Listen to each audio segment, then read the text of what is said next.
வணக்கங்க. இன்னைக்கு நம்ம சேனல்ல உப்பு கருவாடு வறுவல் எப்படி செய்யறதுன்னு பார்க்கலாங்க. இது வரைக்கும் நம்ம தனாஸ் குக்கிங் சேனலை சப்ஸ்கிரைப் பண்ணாதவங்க சப்ஸ்கிரைப் பண்ணிக்கோங்க. பக்கத்தில் இருக்கிற பெல் பட்டனையும் கிளிக் பண்ணிக்கோங்க. வாங்க வீடியோக்குள்ள போலாம்.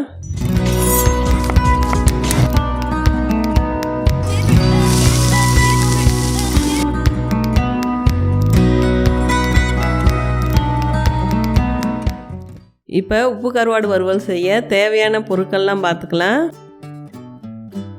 உப்பு கருவாடு 50 கிராம் எடுத்து வச்சுருக்கேங்க. அடுத்து தேவையான அளவு சின்ன வெங்காயம் 2ஆக கட் பண்ணி வச்சுருக்கேன். பச்சை மிளகாய் எடுத்து வச்சுருக்கேன். தக்காளி 2 பொடியாக கட் பண்ணி வச்சுருக்கேன். தேவையான அளவு கருவேப்பிலை எடுத்து வச்சுருக்கேங்க. இப்போ உப்பு கருவாடு வறுவல் எப்படி செய்கிறதுன்னு பார்க்கலாங்க. இப்போ அடுப்பில் ஒரு கடாய் வச்சுருக்கோம். கடாய் சூடாகட்டும்.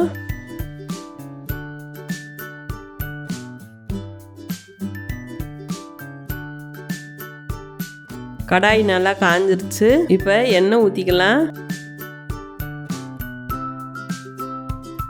கொஞ்சம் எண்ணெய் அதிகமாகவே சேர்த்துக்கோங்க. எண்ணெய் நல்லா காயட்டும்.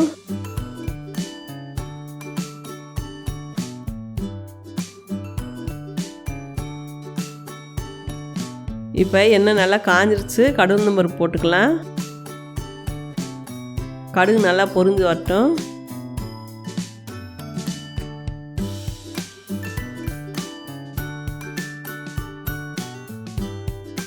அடுத்து கருவேப்பிலை போட்டுக்கலாம்.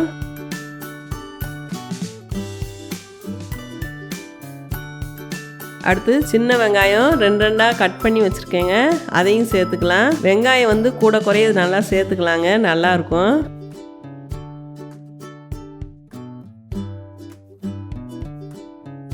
அது கூடவே ஒரு 4 பச்சை மிளகாய் போட்டிருக்கேன்.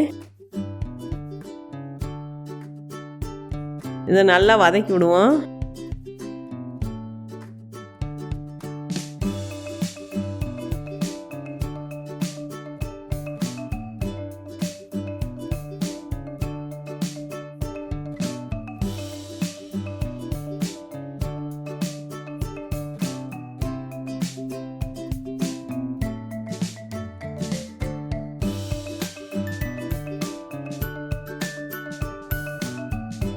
இப்போ இந்த அளவுக்கு நல்லா வதங்கின பிறகு 2 தக்காளியை கட் பண்ணி வச்சுருக்கேன். அதையும் சேர்த்துக்கலாம்.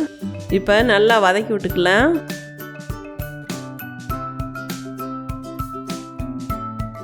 வதங்குறதுக்கு கொஞ்சம் உப்பு சேர்த்துக்கலாங்க. உப்பு அதிகமாக சேர்த்துடக்கூடாது, ஏன்னா கருவாட்டில் உப்பு அதிகமாக இருக்கும். அதனால் பார்த்து சேர்த்துக்கோங்க. இப்போ நல்லா கிளறி கொடுங்க.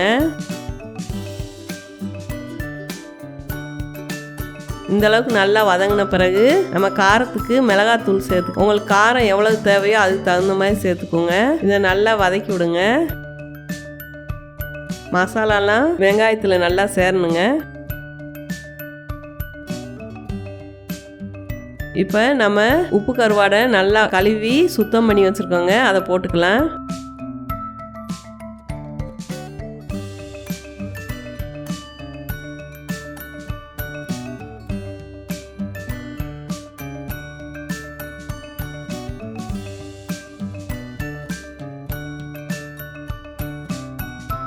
லேசாக கிளறி விடுங்க, இல்லாட்டி உடஞ்சிரும்.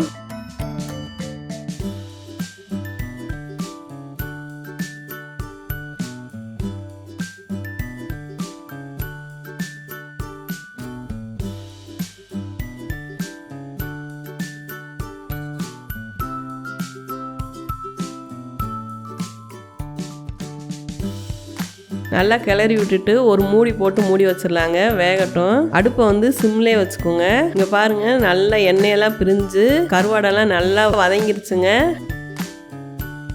அடுத்து கடைசியாக கருவேப்பிலை தூவி இறக்கிடலாங்க. பார்க்கவே சூப்பராக இருக்குங்க. பழைய சாதத்துக்கு நல்லா இருக்குங்க. இப்போ நல்லா கிளறி விட்டுட்டு அடுப்பை அமர்த்திடலாங்க. இப்போ உப்பு கருவாடு வறுவல் ரெடி ஆயிடுச்சுங்க. நீங்களும் உங்கள் வீட்டில் செஞ்சு பாருங்க. செஞ்சு பார்த்துட்டு எப்படி இருக்குன்னு கமெண்ட்ல சொல்லுங்க. இந்த வீடியோ பிடிச்சிருந்துச்சுன்னா லைக் பண்ணுங்க, ஷேர் பண்ணுங்க, மறக்காம சப்ஸ்கிரைப் பண்ணிக்கோங்க. வாழ்க வளமுடன்.